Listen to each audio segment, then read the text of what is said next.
વર્તુળ અને તેની વિશેષતાઓ ભાગ 2।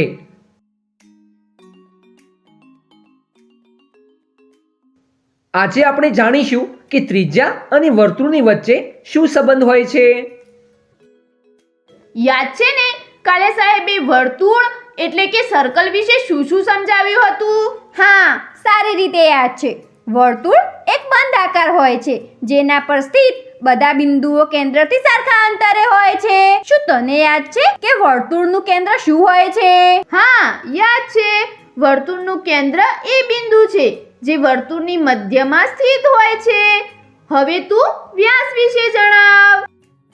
એક સીધી રેખા જે વર્તુળના કેન્દ્રમાંથી પસાર થાય અને વર્તુળની બંને બાજુની કિનારીઓને મળે તેને વર્તુળનો વ્યાસ કહેવાય છે। હવે વધી ત્રિજ્યા, તેના વિશે તું જણાવ। વર્તુળના કેન્દ્રથી કિનારી સુધીના અંતરને ત્રિજ્યા એટલે કે રેડિયસ કહેવામાં આવે છે। હવે તું એ સમજાવ કે જો આપણે વર્તુળનું માપ લેવું હોય તો શું માપીશું? સરળ છે। ત્રિજ્યા અને વ્યાસમાંથી કંઈ પણ માપી શકીએ, પણ ત્રિજ્યા એટલે કે રેડિયસ માપવી વધારે સરળ રહેશે કેમ કે તે વ્યાસ કરતાં નાની હોય છે। હા, ફક્ત નાની જ નથી હોતી પરંતુ અડધી હોય છે। યાદ છે ને સાહેબે જણાવ્યું હતું કે ત્રિજ્યા બરાબર વ્યાસ ભાગ્યા 2। આનો અર્થ થયો વ્યાસ બરાબર 2 ગુણ્યા ત્રિજ્યા। ચાલને કંઈક માપીએ।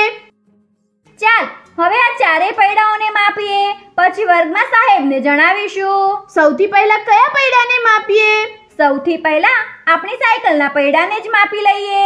સારું, ચાલ। તો આપણે તેની ત્રિજ્યા માપવાની છે।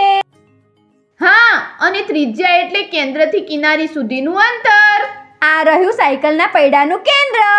પરંતુ આ કેન્દ્રથી પૈડાની કિનારીના કયા બિંદુ સુધીનું અંતર માપીએ? આમાં તો ઘણા બિંદુ છે। કોઈ પણ બિંદુ સુધી માપી લઈએ, માપ સરખું જ આવશે કેમ કે વર્તુળની કિનારીથી કેન્દ્ર સરખા અંતરે હોય છે। સાચું કહ્યું। તો પછી આ બિંદુ સુધી માપીએ। ઠીક છે, હવે આ બંને બિંદુઓ વચ્ચેનું અંતર આ માપપટ્ટીથી માપી લઈએ। સાયકલના પૈડાની ત્રિજ્યા થઈ 9 ઇંચ। ચાલ હવે તેનો વ્યાસ પણ માપી લઈએ। અરે, તેને માપવાની જરૂર શું છે? તેને તો આપણે ત્રિજ્યાના માપથી જ માપી શકીએ। કેવી રીતે? જો, ત્રિજ્યાને અર્ધ વ્યાસ પણ કહે છે કેમ કે ત્રિજ્યા વ્યાસની અડધી હોય છે। આનો અર્થ એ થયો કે વ્યાસ ત્રિજ્યાથી 2 ગણો થશે।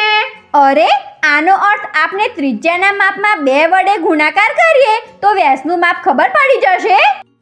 હા, ત્રિજ્યા છે 9 ઇંચ અને તેનો 2 વડે ગુણાકાર કર્યો તો મળશે 18 ઇંચ।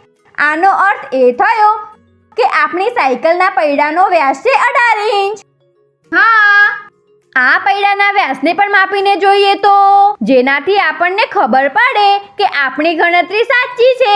સારું, વ્યાસ પણ માપી લઈએ। વ્યાસ માપવા માટે આપણે બંને બાજુની કિનારીઓને જોડતી એક સીધી રેખા એ રીતે ખેંચવી પડશે કે તે રેખા કેન્દ્રમાંથી પસાર થઈને જાય। હવે તેને પણ માપી લઈએ। જો, વ્યાસનું માપ માપપટ્ટી પર 18 ઇંચ આવી રહ્યું છે।